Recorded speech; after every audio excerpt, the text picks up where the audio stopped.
Em outubro, houve uma decisão do Supremo que manteve a decisão do Tribunal do Júri, que absolveu um sujeito que era acusado de tentativa de homicídio da ex-mulher. O que aconteceu? O sujeito, por ciúme, deu uma série de facadas na ex-mulher, quase matou a moça, foi a julgamento pelo Tribunal do Júri, e o Tribunal do Júri absolveu ele. Com que tese? Com aquela tese odiosa que a gente já falou aqui, da legítima defesa da honra. Ou seja, quase dizendo que a mulher fez por merecer porque manchou a honra do sujeito.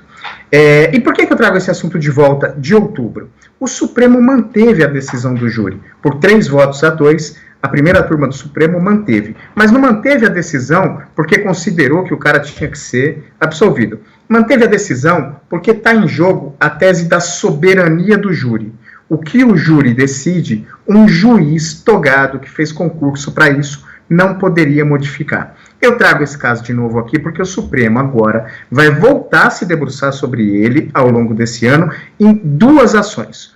Uma, Oineg, que é muito interessante, é a do PDT, que entrou ontem no Supremo com uma ação pedindo que o Supremo proíba, dá uma olhada na tese, proíba os tribunais de júri de decidir em cima da tese da legítima defesa da honra. Ou seja, quer acabar com a possibilidade sequer de o sujeito sustentar essa tese da legítima defesa da honra. Essa é uma ação do PDT. Para isso, ele alega que essa tese fere o direito à vida e o direito à não discriminação das mulheres. Porque, geralmente, legítima defesa da honra é um homem que agrediu uma mulher que pede no tribunal do júri. O contrário ainda não via acontecer.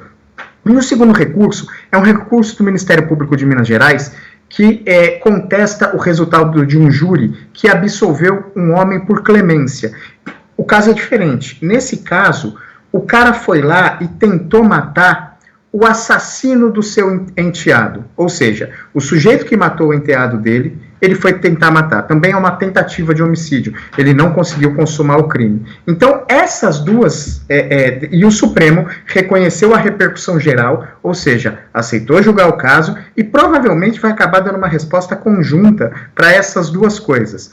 E aí, Oineg, há uma discussão muito grande, começou no final do ano passado, segue, hoje tem um artigo muito interessante na Folha, do advogado Fábio Tofik Simantobi, em que ele defende o júri de uma forma bacana, até para quem, como eu, olha o júri com alguma desconfiança, os argumentos do Fábio são muito legais. Mas o que vai acabar sendo discutido pelo Supremo?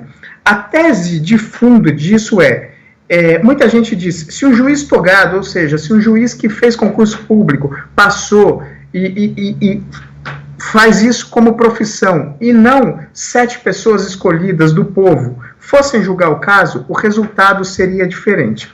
Esse raciocínio ele parte um pouco do princípio de que a decisão tomada por pessoas comuns, como eu, você e outros cidadãos que muitas vezes fazem parte do júri, são menos sábias, menos corretas, menos justas do que as decisões tomadas por juízes togados. Se a gente lembrar aqui um caso recente de um juiz que numa vara de família tratou várias mulheres, pelo menos 3 audiências, como lixo, a gente tratou desse caso, eu e o Felipe Bueno, agora um pouquinho antes do recesso, aqui no Band News no meio do dia.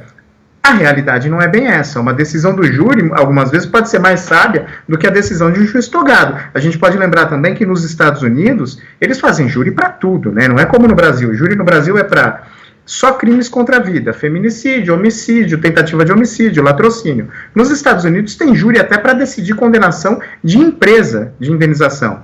Então, assim, o júri é muito mais usado lá. E eu achei importante trazer isso por conta disso. Daqui a pouco, o Supremo vai juntar estes 2 casos e discutir o seguinte: quais os limites do júri? Deve-se impor balizas para o júri ou, de fato, a decisão do júri tem que ser soberana? É uma discussão muito complexa, muito interessante, e a gente vai ver o desenrolar dela no Supremo Tribunal Federal nos próximos meses aí, Enem. Pensa Brasil, Rodrigo Aidar, que volta na semana que vem. Abraço, bom final de semana. Para você também, Eneg, Débora, Felipe, um abração para os nossos ouvintes. Valeu!